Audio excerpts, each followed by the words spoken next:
పథకాలు అడిగితే social media వాళ్ళ మీద కేసులు పెట్టారు. నిన్న వినుకొండలో ఒక వ్యక్తి మీద కూడా పథకాలు అడిగారని చెప్పి కేసు పెట్టారు. ఏ విధంగా చూస్తారు సార్? మేము చెప్తా ఉన్నాం, మీరు ఇచ్చిన హామీలు ఏవైతే ఉన్నాయో సూపర్ సిక్స్ హామీలు అవి అమలు పరచండి అని చెప్పేసి ప్రజలు అడుగుతూ ఉన్నారు. మా కార్యకర్తలు కూడా అడిగిన సందర్భంలో మీకు చేతగాక మీరు చెప్పిన హామీల్ని నిలబెట్టుకోలేక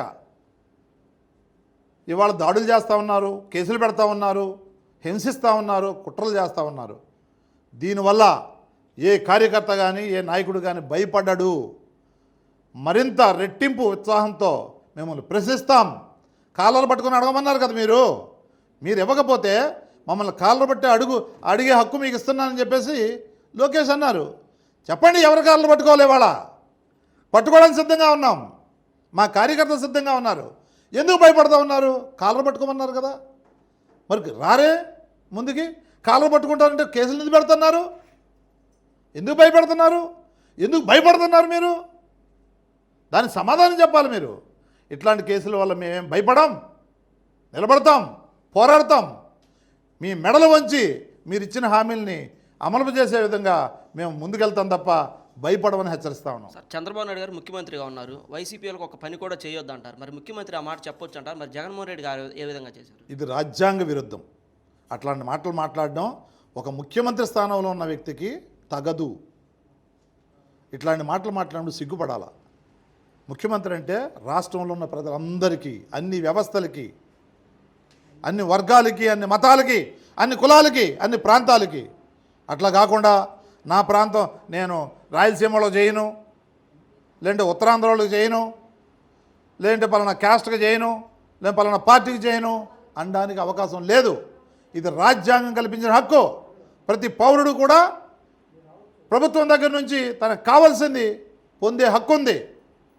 అంబేద్కర్ రాజ్యాంగం ప్రకారం మీ రెడ్ బుక్ రాజ్యాంగం ద్వారా మీరు ఏదో చేయాలని చూస్తే మాత్రం దాన్ని సహించాం, న్యాయ పోరాటం చేస్తాం. అదేవిధంగా రోడ్ల మీదకి వచ్చి కాలర్ పట్టుకోమన్నారు కదా, కాలర్ పట్టుకొని అడుగుతాం. సార్, మరి పవన్ కళ్యాణ్ ఆ రోజు ఓట్లేయండి గెలిపించండి అన్నారు. మరి ఈరోజు ఆయన ఎక్కడ ఉన్నారు, ఏం చేస్తున్నారు సార్? సిగ్గుపడాలి పవన్ కళ్యాణ్ గారు. ఇన్ని అరాచకాలు జరుగుతూ ఉంటే ఆయన వెకిలి చేష్టలు చేస్తూ మొన్న అదేదో కార్యక్రమం పెట్టారు ఎమ్మెల్యేలు కదని, సిగ్గుపడాలని అంటున్నాను నేను. వాళ్ళేదో మాజీ ముఖ్యమంత్రి వారి మీద ప్యారడీ చేస్తూ ఉంటే, జోకులేస్తూ ఉంటే పిచ్చి పిచ్చిగా నవ్వుతూ ఉన్నాడు. మతిస్థిమితం లేని వాళ్ళ నమ్ముతూ ఉన్నారు. ప్రజలు చూస్తూ ఉన్నారు.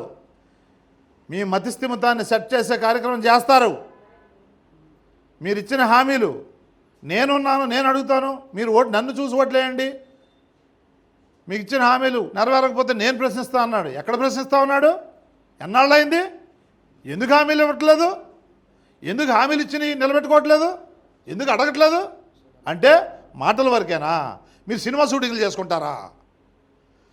ఇక్కడ మీకు మీ మీద నమ్మకంతో ఓట్లేస్తే సినిమా షూటింగ్లు చేసుకుంటారా పోయి? సార్, 30,000 మంది అమ్మాయిల గురించి, స్వగాలి ప్రీతి గురించి గతంలో మాట్లాడారు. ఇప్పుడు దాని మీద పవన్ కళ్యాణ్ గారు స్పందిస్తారు. పెద్ద పెద్ద మాటలు మాట్లాడారు. ఆ రోజు ప్రజల్ని నమ్మబలికారు, మోసం చేశాడు.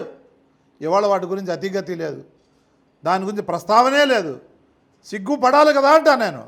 30,000 మంది అని చెప్పేసి మభ్యపెట్టి ప్రజలు నమ్మించాడు. ఇంతమందికి గయాబైపోయారు, వాలంటీర్ వల్లే ఇదయింది, వాళ్ళందరినీ ఎక్కడికో అమ్మేశారు అనే విధంగా అర్థం వచ్చేటట్టు మాట్లాడారు. మరి ఇవాళ సమాధానం ఏం చెప్తారు? కేంద్ర ప్రభుత్వం కూడా రిలీజ్ చేసిన దాంట్లో ఇదంతా అబద్ధం అని చెప్పింది. ఎందుకు మాట్లాడట్లేదు? ఒక బాధ్యత ఉన్న రాజకీయ నాయకుడైతే దీనికి సమాధానం చెప్పాలి, చెప్పి తీరాలి.